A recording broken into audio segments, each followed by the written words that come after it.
Thank you, Seth Davis. Done a great job with CBS, Road to the Final Four, and also Sports Illustrated, covering college basketball tournament. He joins us now. Where do you want to start, Seth? Where do I? It's your show, man. Well, I didn't know if there was a hot hello? topic. If there were a couple of calls that I thought were really bad calls, not questionable. I thought they were bad calls, but I hate when a game comes down to that, because then we start to look at these games and say, well, the officiating is bad. But the game always comes down to that. If it's a close game and it's close late, there's going to be a close call, and it's going to go one way or the other. I mean, this is as old as the game, And there were a couple of, I wouldn't even say bad calls. The one call was the bad call. I thought was the fourth foul on Michael Carter-Williams. Yes. That one stood out to me as a bad. What I like to say about refs, Dan, is I call it 85-10-5.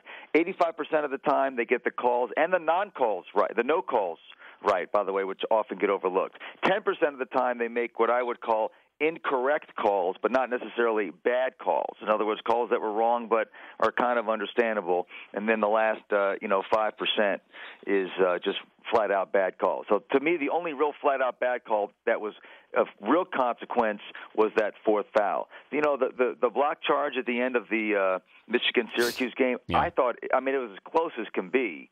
And only on the second replay that I think that it was incorrect, that I thought Jordan Morgan didn't quite get there in time, may have still been moving. But the kid made a great play. And in fact, Brandon Trish is, supposed to kind of pull up or jump to the side on that play. So, at the end of the day, Syracuse lost because they couldn't score. So when fans, jump on Twitter and, try to blame a loss on referees, to me, it just, I don't really pay it much mind, to be honest. Well, I don't like when that call, where it's not a great basketball play, where you see these guys slide in or, sort of establish, position. Yes. I just don't like the play. I think it's a cheap basketball play. Here's what you and everybody needs to know about this, and please spread the word. I'm trying to get people to understand this. The reason why you get so many charges in college basketball is because the coaches want it that way. And why is that? Because 95% of them know they don't have the athletes to compete at a high level. So if you're not as good as the other player, if you're not as athletic and quick and as good of a basketball, and you can't really guard that guy, your best hope of beating him is to get in his way and hope that he runs you over. I hate it. I hate the call. I hate it. If we could get the rules changed and get it more like the NBA, extend the circle, or make it have to be two steps instead of one, like in the NBA, I would love it. But the coaches control the rules. It's kind of odd when you think about it, but that's the case, and that's why. So we blame the refs for this, but the refs are just calling the game as the rules dictate. I thought the held ball in the Wichita State game was a quick whistle. I thought so too. But I'm looking at Wichita State. They did everything that you need to do to beat Louisville, except for that one. There's always going to be a run with Louisville. Yes, and you got to be ready for it. And I'm sure that you had Coach Marshall saying, "Be ready for it, be ready for it." And then all of a sudden you look up and you go, "Wait a minute, what just happened here?" Well, that's the challenge of playing Louisville, and you hit it on the head. I mean, Wichita State did everything they needed to do but win except outscore them, and it only takes a couple of minutes. I really thought, as great as Luke Hancock was, and obviously Louisville wouldn't have won if he didn't give him 20 off the bench, I thought that the whole game turned around when Tim Henderson hit those 2 3-pointers. Because, in any game you have various tipping points. An 8-point game can become a 14-point game, 11-point game can become 17 real quick, or it can go down to 6 real quick. And this one went from 12 to 6 inside of 42 seconds, and it just changed the whole psychology of the building. But, I mean, it's a great point, and that's, going to be Michigan's big challenge tonight. It's like, a football game. You may win time of possession. You may outplay them for more minutes than they outplay you, but you got to be careful that stretch where they outplay you, they don't do it by such a huge margin that it becomes decisive. He's Seth Davis from CBS Sports Illustrated joining us. Dan Patrick Show. Preview tonight's game. What do you expect will happen? Well, I got to tell you, I expect Michigan to win. I mean, I've been picking Louisville all the way, and, as recently as last week, in my Hoop Thoughts column, I was calling the Final Four Louisville and the Three Dwarfs. So, my opinion is valid only at the moment that I utter it, apparently. But I just, watching those teams play, Louisville's going to miss Kevin Ware tonight a lot more than they missed him on Saturday. He's a role player. He's not one of their key guys, but he gives them some depth at the guard position. So, Peyton Sieve only had one foul on Saturday. He gets into foul trouble a lot. And then it's just going to be more of an athletic up-and-down game. But the main reason why I'm going for Michigan, and this is something for everybody to watch tonight, when you go up against Louisville, obviously you got to deal with their full-court press. Most teams want to try to handle the press, survive in advance, get it to the front court, run offense.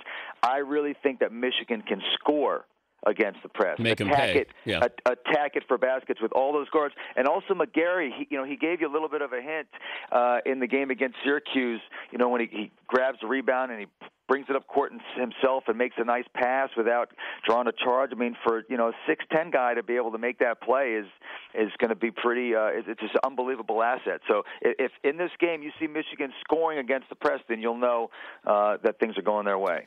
You want to get the reunion of the Fab Five for what they did for the school. Yes, they took down the banners, but the impact they had with college basketball. But here's Chris Webber, who lives in Atlanta, works in Atlanta, but according to Jalen Rose, won't show up with the rest of the Fab Five. Why?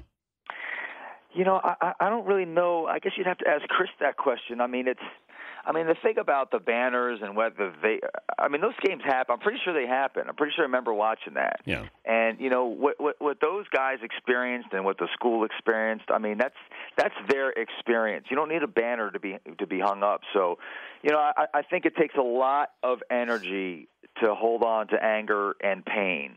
And it's unfortunate that a guy like Chris, who I've always regarded, I don't know him that well, but I've always thought he was just a supremely intelligent guy. It's just easier to let it go. Go to the game with your friends and your fans and enjoy it. It's like I say, my friends all went to Michigan. And it's like, this happens like once every 20 years. Just enjoy it. And I hope that Chris can someday get to a point where he can let go of his anger and his pain and just savor the beautiful experience that he had. I did take CBS to task for Kevin Ware. I know it's a reality show. That's what this is, these games. You're showing way too much Kevin Ware and not giving credit to these kids on the floor. Well, I could pass you on to the higher ups. Believe it or not, they don't consult me on that. It's kind of what we do in the media. We do it at all, whether it's radio or writing or television. But I did credit CBS for how they handled the injury. The injury itself. But the kid's sitting there on his crutches, and he's. This is just what we do. We overdo it. I overdo it. You overdo it. Yeah. We all overdo it. And at this point, it might feel a little bit overdone. But it's I didn't know, and I'm still, to be honest, not quite clear what was going on with his dad. I guess he hadn't seen his dad in a long time. Yeah, everybody's got their own. They're using it for their own agenda here. Yeah, and that's where I get a little squeamish here. Look, the kid went through something terrible. He's come back. Did the Letterman Top 10. He's there at the game. I don't need to see his reaction with every play. These kids on the floor are going to win a national championship. If they do, it'll be because they're winning it, not because of Kevin Ware. Sorry he's not there. He's from Atlanta or from Georgia. But now you have to focus on this, I think, the game a little bit more than what CBS has done. Yeah, well, it's a fair point. I'll send you everybody's. I'll send you everybody's cell number. I appreciate you inviting me on and giving me the chance to criticize my bosses. I love doing that. Hey, you know that. I think that's a good feeling sometimes. The Rutgers situation. Anything going to follow? Is everything done there? Or is Oh no, man, we're gonna have some fun with this one now because remember, Rutgers is a public institution. It's a state institution. You got sunshine laws. They're going to be already have been freedom of information requests up the wazoo. I found it very interesting. If you go on the Rutgers website, they posted Tim Pernetti's resignation letter. And he made he made a direct statement in that letter to the president. As you know, when I first saw the videotape, I wanted to fire him. But after consulting with human resources and legal counsel, I was persuaded to take the course that we took. So every email that was written about this situation is going to be in your local newspaper pretty soon. You know what a newspaper is, right? I've read those before. Yeah. I actually picked those up. I don't even know why I would say that. But, no, there's going to be a lot more. I want this president who says this was a failure of process. It wasn't a failure of process, Dan. It was the people in the process, and he's a person at the head of the process. I want to know what he knew. I want to know when he knew it. I want to know what he said. This thing's got a long way to go. Well, you also have Eric Murdoch, who's the whistleblower here. Did he, try to extort close to $1 million from Rutgers, or he was going to release the tape? Yeah, well, there's what's the difference between extortion and a lawsuit? I'm not exactly.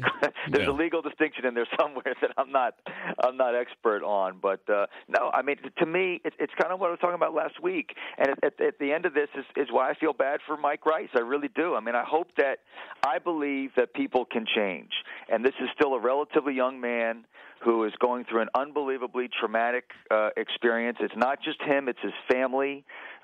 Certainly brought on himself. His behavior was repulsive and repugnant, and absolutely deserved for him to get fired. But I believe that people can change, and I hope that somewhere down the road there's going to be a college head coach with enough stature and enough credibility to hire him as maybe an assistant or something and say, you know what, the guy screwed up. I think he's changed, and he deserves another chance at life.